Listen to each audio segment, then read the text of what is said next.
Anxiety एक आम चीज है। देखिए माइंडसेट इंडियन प्लेयर्स का होता है कि हम जीतेंगे। क्या उतना एग्रेसिव होना जरूरी है एंजाइटी के दौरान? क्या आपको इतना ज्यादा ओवरथिंक करना जरूरी करना है? बात बात क्या रो लेना या टूट जाना, ये आपका फियर का एक पिक्चर होता है। ये आपकी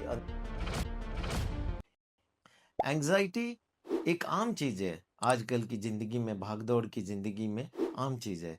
वो एक अनएक्सप्लेन्ड एक स्थिति होती है जो आपके अंदर पीछा करती हैं। आपको ऐसे क्वेश्चंस आ जाते हैं आपके दिमाग में, ऐसे वातावरण बना देती है आपके दिमाग में कि एक सिंपल सा चीज आपको बहुत भारी भरकम लगने लगता है और फिर आप उसके ऊपर थिंकिंग और ओवर थिंकिंग करने लगते हो। और उस समय पे आपको लगता है कि अगर ये जो मेरी दिमाग में सोच चल रही है इसकी जवाब अगर ना मिले तो शायद मैं मेरे लिए बहुत मुसीबत हो जाएगी, और वो एंजाइटी पैनिक अटैक में बदल देता है। अब ये पैनिक अटैक दो तरीके से प्रेजेंट होती है। अगर आप थोड़ा सा पढ़े लिखे हैं और ज़्यादा हेल्थ कॉन्शियस हैं तो आपको लगने लगता है चेस्ट में पेन हो रही है, शायद हार्ट अटैक हो गई हो, पसीने छूट रही हैं, घबराहट हो रही है, बार बार यूरिन आना, लूज मोशन की टेंडेंसी होना, पेट में दर्द होना, चेहरे पे तनाव सा महसूस होना, हाथ पाँव में दर्द होना, खिंचाव सा महसूस होना, ऐसे सारी चीज़ें एंजाइटी के सिम्टम्स होती हैं। जब आप एंजाइटी में रहते हैं तो आपका दिमाग आपको साथ नहीं देता है, क्योंकि वो खुद कंफ्यूज्ड हो जाता है कि आप उस दिमाग से क्या चाहते हो। आपका कोर कॉन्सेप्ट ऑफ थिंकिंग क्या है? आप किस चीज़ में आप इंटरेस्टेड हो और उस चीज़ पे कितने ज़्यादा इंटरेस्टेड हो? आपकी दिमाग अनबायस्ड नहीं रहता, वो बायस्ड हो जाता है। इसीलिए कहते हैं जब एंग्ज़ायटी होती है तो आपको डीप साँस लेना चाहिए और अपनी सोच पे विराम देनी चाहिए और थोड़ी देर के लिए शांत हो जाना चाहिए, मेडिटेट करना चाहिए, वॉक कर लेना चाहिए, एक्सरसाइज़ कर लेना चाहिए, गाना सुन लेना चाहिए, चाहे किसी भी तरीके से उसको आप डाइवर्ट करें। याद रखें, थॉट प्रोसेस को फोर्सफुली आप डाइवर्ट करने की कोशिश करेंगे तो एंग्ज़ायटी ज़्यादा बढ़ता है। अब एंग्ज़ायटी क्यों होती है? देखिए, एंग्ज़ायटी का मतलब है अनसर्टेनिटी, किसी चीज़ का अनिश्चितता।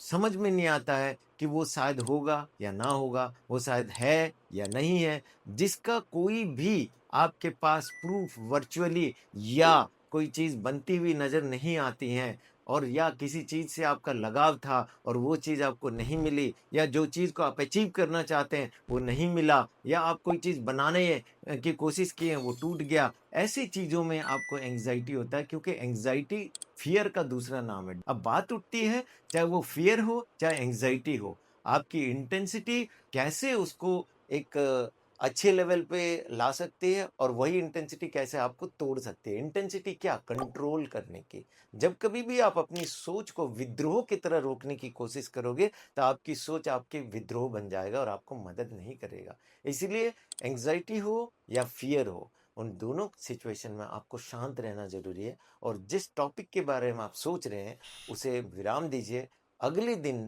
के लिए छोड़ दीजिए और अपने आप से बोलिए जो होगा देखा जाएगा, और सोचे नहीं। अब आता है, इसको हम किस तरीके से सेटल कर सकते हैं, मतलब मैनेज कर सकते हैं। देखिए, आपको याद रखना है, एक होता है कॉग्निटिव थेरेपी, दूसरा होता है जर्नलिज्म, तीसरा होता है माइंडफुलनेस, चौथा होता है विजुअलाइजेशन। अब क्या होता है कि कॉग्निटिव थेरेपी में क्या होती है कि आप अपनी चैलेंज को फेस करो, एग्रेसिवली नहीं, लॉजिकली।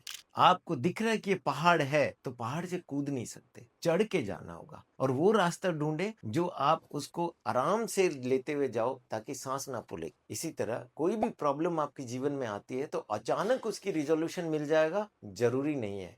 और वो रिजोल्यूशन आपके आसपास के लोग कर देंगे, जरूरी नहीं है। आपको थोड़ा समय देना पड़ेगा और उस समय के साथ उस सोच को आप विराम करिए और समय को छोड़ दीजिए। 1 2 3 दिन जब आप थोड़ा सेटल हो जाएंगे, खुद ब खुद आपको पता चल जाएगा कि आपकी प्रॉब्लम की सॉल्यूशन क्या है। तो फेस करना चैलेंज को, वो होता है कॉग्निटिव थेरेपी। माइंडफुलनेस, माइंडफुलनेस का मतलब ये है कि हर अवस्था या इवेंट या समय जिस वक्त आपको चैलेंज करती है, एंजाइटी या डर पैदा करती है, तो आप उस समय पे नेगेटिव ना सोचें। अक्सर जब आपके सामने एक बिल्ली आ जाए, आप उसको सोचो ये तो मुझे काट लेगा टाइगर बन के, तो वो बिल्ली सही में टाइगर बन जाएगा। आप किसी एक धागे को देख लो और उसे बोलो ये सांप है, तो वो धागा आपको सांप नजर आएगा, क्योंकि उस डर में आपके दिमाग में विजुअलाइज हो चुका है कि वो धागा नहीं, वो सांप है। तो वो आपको डर ही पैदा करेगा, और उस डर से जब आप आगे बढ़ते हैं तो एंग्जाइटी देगा, क्योंकि वो एंग्जाइटी डर का एक परिभाषा है। और इससे गलती होने का चांसेस ज़्यादा होता है। अक्सर हम इस तरीके से गलत कर बैठते हैं, गलत बोल लेते हैं और बहुत अक्सर गलत डिसीजन लेते हुए गलत रास्ते चुन लेते हैं और गलत आउटकम भी आता है। अब क्या होता है, कॉग्निटिव थेरेपी में आपको ये जो सोचना ज़रूरी होता है, जब चैलेंज करते हैं तो पॉजिटिव थिंकिंग रखें, माइंडफुलनेस यूज़ करें। आपको हर स्थिति में पॉजिटिव सोचें। ठीक है, इस चीज़ से कोई वर्स हो रहा है तो इसका बेटर भी क्या हो सकता है, वो भी सोचना है। अक्सर हम क्या करते हैं, इमोशनली बह जाते हैं और नेगेटिव को सच मान लेते हैं और उसमें कोई पॉजिटिव आता है तो उसे हम कन्विंस होने नहीं देते कि पॉजिटिव भी उसका है।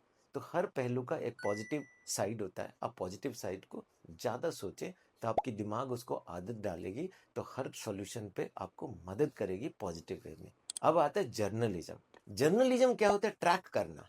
कौन सा ऐसा सिचुएशन है, कौन सा ऐसा काम है, कौन सा ऐसा इवेंट है, कौन सा ऐसा रिलेशनशिप है, कौन सा ऐसा फीलिंग है, कौन सा ऐसा वस्तु है या कौन सा ऐसा प्रोजेक्ट है जो आपको डर पैदा कर रही है और उस डर का रीजन क्या होता है। अक्सर क्या होता है कि आपका डर में अनएक्सप्लेन रीजन होता है। किसी ने कह दिया कि वो बहुत बड़ा स्ट्रिक्ट टीचर है, या कोई बोलता है कि वो प्रोजेक्ट तो हो ही नहीं पा रहा, कभी कोई बोलता है वो रास्ता ही टेढ़ा है। क्यों आप मानते हो?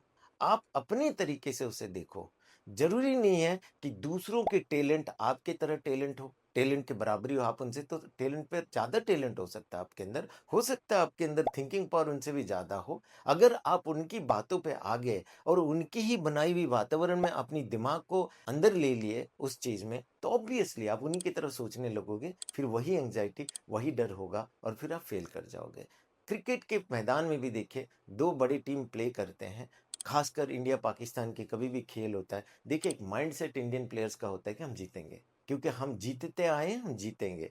और चाहे कितनी भी बयानबाजी कर दें पाकिस्तानी क्रिकेट टीम, वो हारती है। वो टीम जीतती है जिसकी मनोबल एंजाइटी और फियर के ऊपर हो जाता है।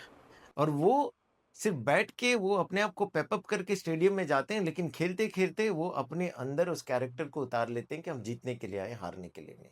अब आता है फियर और एंजाइटी। जब आपके अंदर एग्रेशन बहुत दिखाते हैं, कंस्ट्रक्टिव एग्रेशन है, डिस्ट्रक्टिव एग्रेशन दिखाते हैं, बात बात पे गुस्सा हो जाना, बात बात पे तोड़फोड़ करना, बात बात पे रो लेना या टूट जाना, ये आपका फियर का एक पिक्चर होता है। ये आपके अंदर की जो वीक पर्सनालिटी है, जो आपके अंदर की कमजोरियां हैं, उस पे नजर आती हैं। लेकिन जब आप शांत हो जाते हो तो आप देखिएगा वही काम बहुत अच्छे तरीके से होता है, कंस्ट्रक्टिवली होती है और बेहतरीन होता है। इसीलिए ये कहा गया है जर्नलिज्म। ट्रैक कीजिए, आपके एक्शन को ट्रैक कीजिए। क्या उतना एग्रेसिव होना जरूरी है एंजाइटी के दौरान? क्या आपको इतना ज्यादा ओवरथिंक करना जरूरी है? क्या आपको लगता है ये वर्ल्ड पूरा नेगेटिव है, पॉजिटिव नहीं है? ये सिर्फ आपका आउटलुक है, आपको ढूंढना है। ज्यादातर पॉजिटिव ढूंढे तो आप फायदे में रहोगे, नेगेटिव ढूंढोगे तो एंजाइटी फियर में आपको डोमिनेट करके डिप्रेशन की ओर ले जाएगी। तो जर्नलिज्म का मतलब होता है ट्रैक करिए अपनी नेचर को, ट्रैक करिए अपनी हैबिट्स को और उस ट्रैकिंग आइडियोलॉजी को रखिए और उसको बेहतरीन रास्ते में लेके जाए। Finally visualization. जब आपकी एंजाइटी होती है, जब आप डरे हुए होते हो, तो आपको होपलेस लगने लगता है, फ्रस्ट्रेशन आती है। फिर आप क्या सोचते हो, आप या तो अपने आप को विड्रॉ करके अपने लिए नेगेटिव सोचते हो, या फिर दूसरों के ऊपर उंगली उठाते हो और दूसरों की कमियां गिनना शुरू करते हो। दोनों केस में आप हारे हुए होते हो, क्योंकि जब आप अपने आप को डिमोटिवेट करते हो तो आप मारे जाओगे डिप्रेशन में। आप अगले को इल्जाम देते हो, अगले को तोड़ने की कोशिश करोगे, तो खुद ब खुद चारों तरफ से आप खत्म हो जाओगे। बेहतर क्या होता है, बीच का रास्ता। वो रास्ता अपने आप, समय जब आती है, आप बिना बायस्ड हुए, आप अपने आप को बायस ना किया हुआ कि मैं ही सही हूं या सिचुएशन गलत है या सिचुएशन सही है, मैं गलत हूं, ये ना करें। शांत दिमाग से सोचें, सच्चाई से बात करें, चैलेंज को फेस करें, कॉग्निटिव कॉग्निशन के साथ, एक सच्चे नियत के साथ, सच्चे मन के साथ। और आप उसे धीरे धीरे एक एक क्वेश्चन पूछिए, आपको सोल्यूशन मिल जाएगा। और याद रखें, हर प्रॉब्लम की सोल्यूशन कोई बाहर वाला नहीं देगा, सिर्फ आप खुद ही सोल्यूशन दे पाओगे।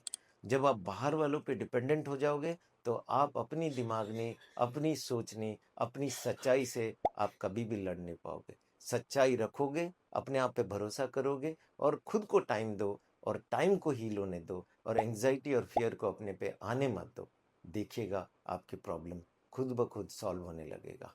सबसे बेहतर जाते जाते एक तरीका मैं आपसे कहूँगा, एंजाइटी का बेस्ट तरीका होता है ट्रीट करने का, कि आपके अच्छे दिन सोचें। वो गाना सोचें, वो ऐसे मोमेंट सोचें जिस समय पे आप हँसे थे, जिस समय पे आप अच्छी फीलिंग्स रखे थे, अच्छी भावनाएँ रखे थे, उसे सोचिए, शायद आपको पॉज़िटिव फीलिंग देगा और उसके बाद सॉल्यूशन ज़रूर आएगा।